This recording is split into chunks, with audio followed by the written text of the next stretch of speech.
Hi everybody, this is Diane. I actually have a small haul to show you. There were some vendors at the flea market today. I haven't gone in a couple of weeks. One because I just didn't want to buy anything, and the other week was because it was raining.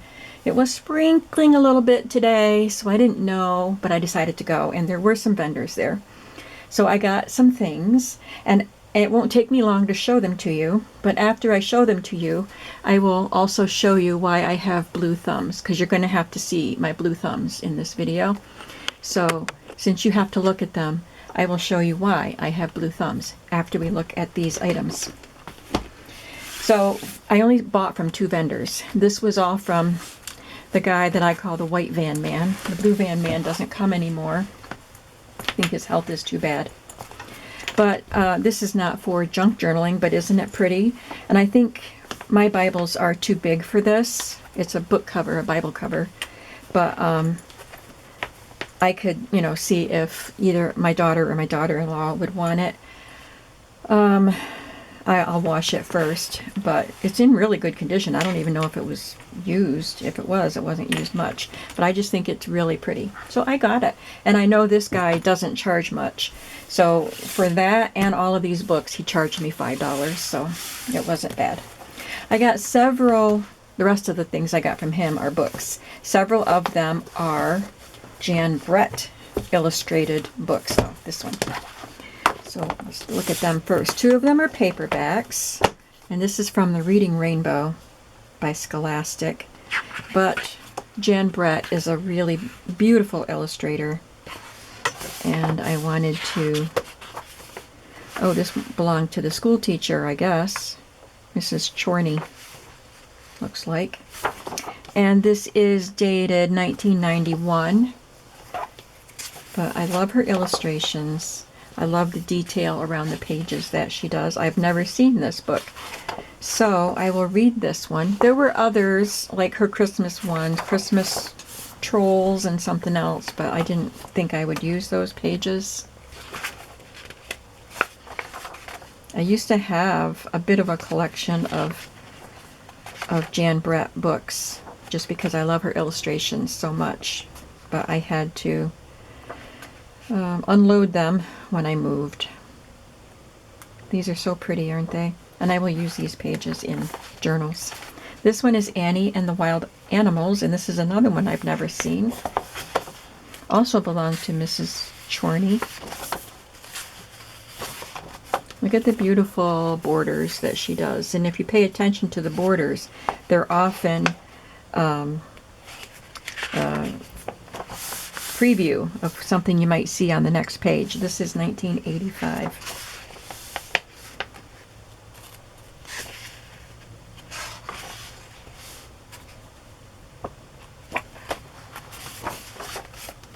Really cute. I'll read that one too. And this one I've never seen. Fritz and the Beautiful Horses. It is very badly warped. And it's one of those really sturdy, like a book, a school or a library book. Look at how pretty that is. But I don't need the cover. But I like the pages that are landscape. This is 1981.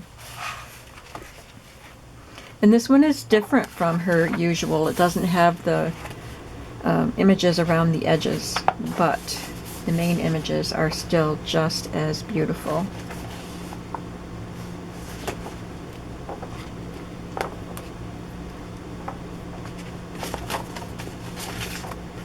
Oh, and I get a library pocket.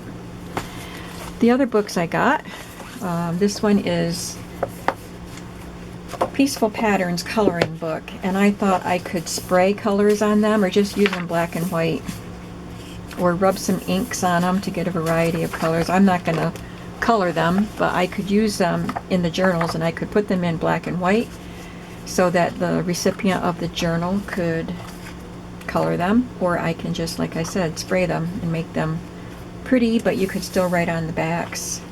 So I just thought that was a fun thing to add to my journals. This one is Mother Goose's Words of Wisdom, A Book of Months by Ted Arnold, and the cover is just as pretty as the dust jacket. This is a teacher's book too. This is Spitz and something in Italian, Spizzoletti. For all of Mrs. Chomey's children.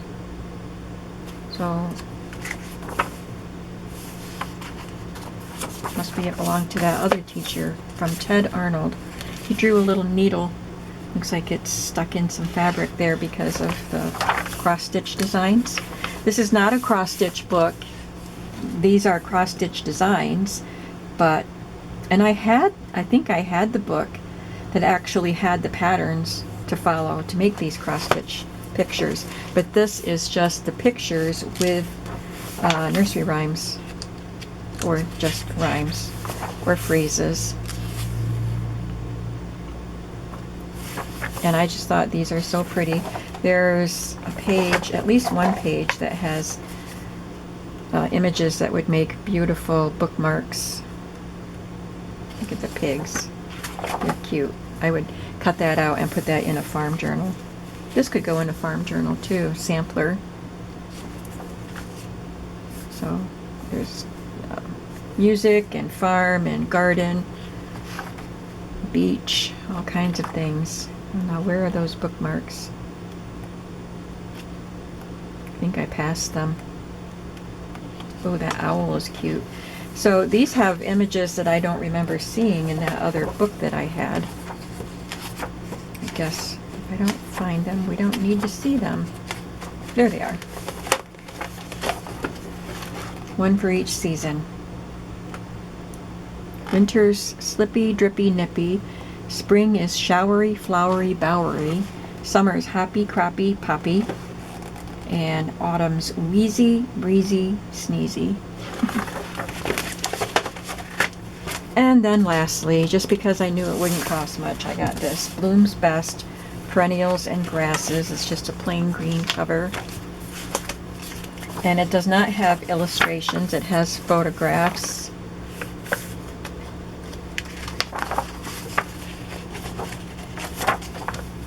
Thought I saw the date there.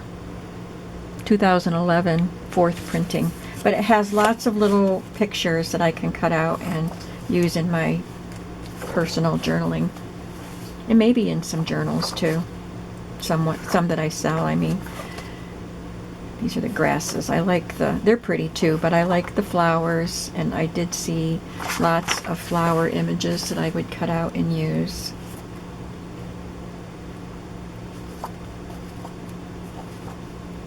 I thought of maybe making ephemera that looks like Polaroids with some of these flowers. I know there were some smaller images. I'm just not finding what I want to show you right now, but that's okay. I know I will use, and I can cut these into smaller pieces too. That one's pretty. There's some of the smaller ones. So that's what I got from the White Van Man. Then there was this other man that I don't see there very often. In fact, I didn't even remember that he was there, had been there before, but I picked these two items up, and when he saw me with this, he remembered who I was. He said he had told me about this book, and I remembered our conversation when he told me. And he'd been bringing it. I'm there every week, except for, you know, if it rains, I don't go. And that one week I missed, just because I didn't want to buy something.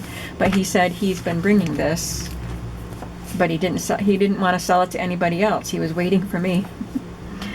So he had told me, it says Pen Letter Book, Penn, and it's got leather here that's coming off. I'm pretty sure this is an antique book. But he had told me he had a book where someone had cut things out of another book or a newspaper and glued them on the pages.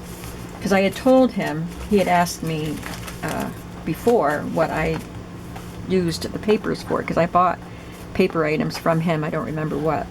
So I told him I make journals, and then he told me about this.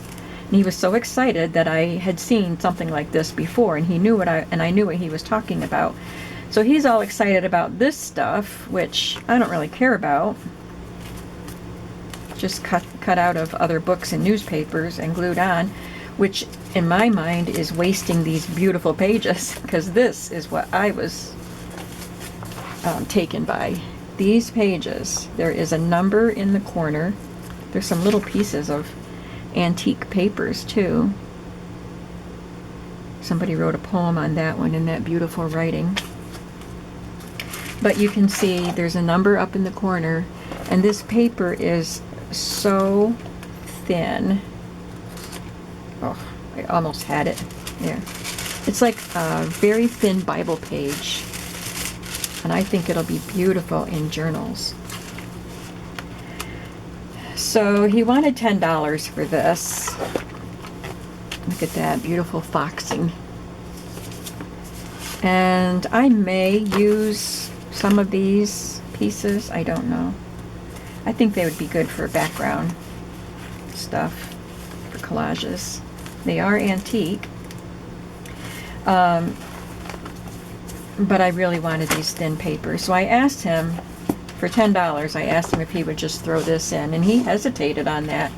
I said, I don't think it's worth very much. And he said, you don't? Well, look at it. It's got mildew on the front and the back. It's got this, it's a barcode. It's not old. And it's got, you know, duct tape on it. And there aren't very many pages in it. It's used. And I have to cut off the mildew part. Look at all that. So I just, you know, I wouldn't have paid much of anything for it. He seemed to think that it was worth something, but he threw it in along with this for $10, everything for $10. So he said he's going to bring some more stuff. Columbus weekend, they're hoping to have, Columbus Day, they're hoping to have a lot of vendors there since Labor Day was kind of a bust this year. So he's going to be there, and he's got more stuff to bring, but I'm leery because he charges a lot more than I want to pay a lot of times. But we'll see. So, why are my thumbs blue? Well, I had some fabric that I wanted to dye. I've had this dye for over a year.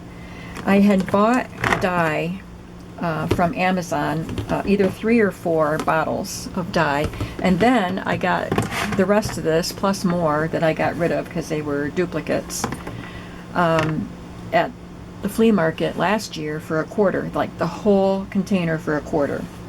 I think these 3 I bought, and then I got all of this for $1. So I've had them for over a year, but I've been hesitating to attempt it. I've never dyed anything with fabric dye before. And someone had sent me these lace table runners, and I decided I set them aside thinking I would dye them. So I finally, just on a whim today, I'm like, okay, today's the day. And I just got stuff out, and I used one color. I used royal blue. And tomorrow, hopefully, I will use another color and dye some more stuff. So I did dye half of this table runner. This is what it looked like. And now it looks like this in royal blue. Pretty.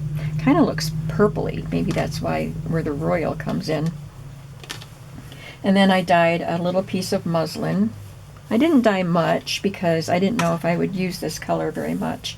And I had this doily that had a bluish black, really ugly stain. It was even too ugly for me to use. I don't mind like a stain that looks like a coffee dye stain, but because it was bluish black, I decided to try it with the blue dye, and you can't even see. You can see a little bit of brown. It turned it a light brown, which I don't mind. So I think that looks really pretty now. And then I have this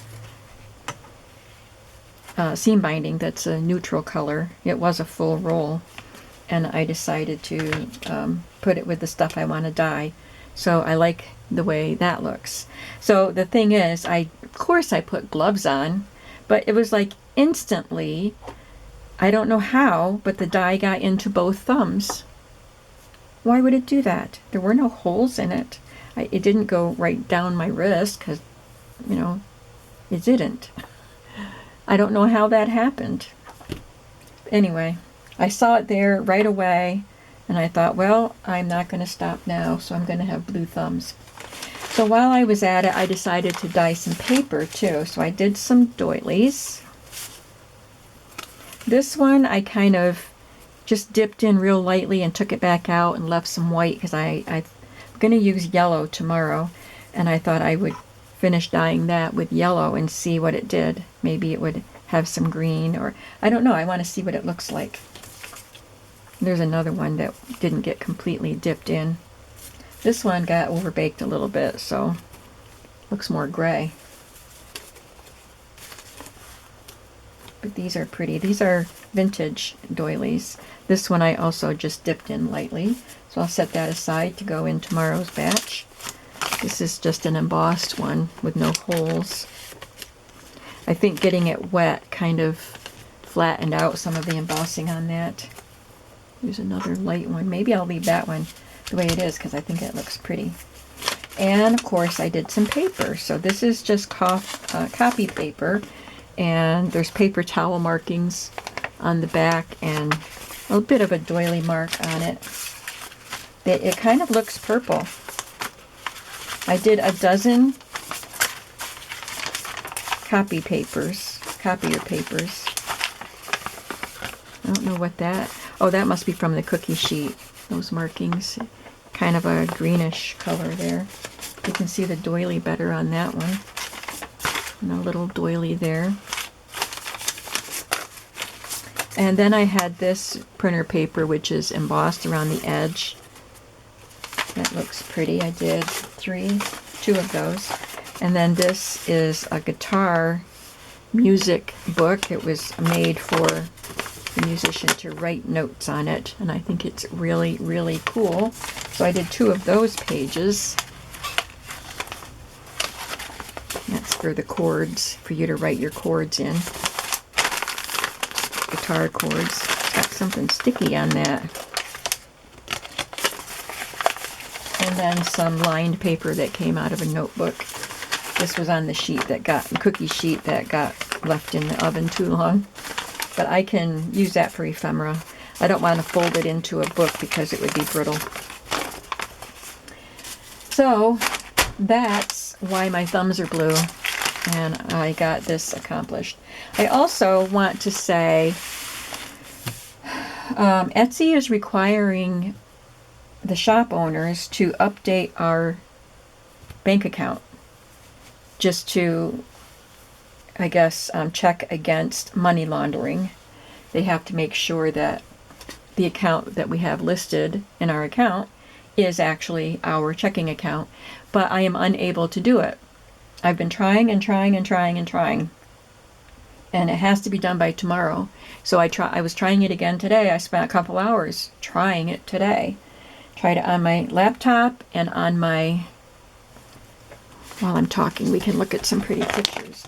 My laptop and my phone and my tablet even. I usually do my Etsy stuff on my laptop, but I tried it on all those devices and it kept saying that that was not the correct number. Well, it is the correct number. It is my bank number. And I even, went to my account and updated my bank number, and it said, you have updated successfully.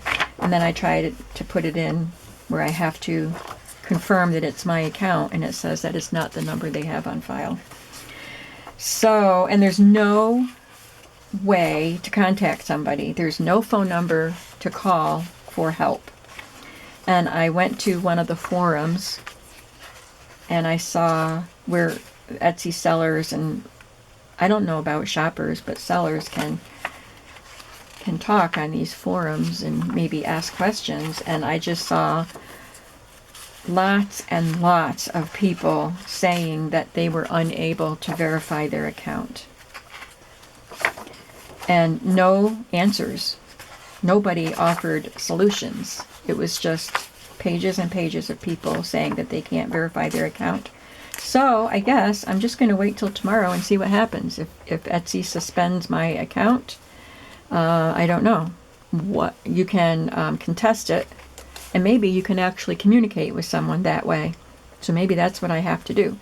And if it just is a glitch, because I've had Etsy glitches before, hopefully nothing will happen and my account will be okay. So I just wanted to let you know that.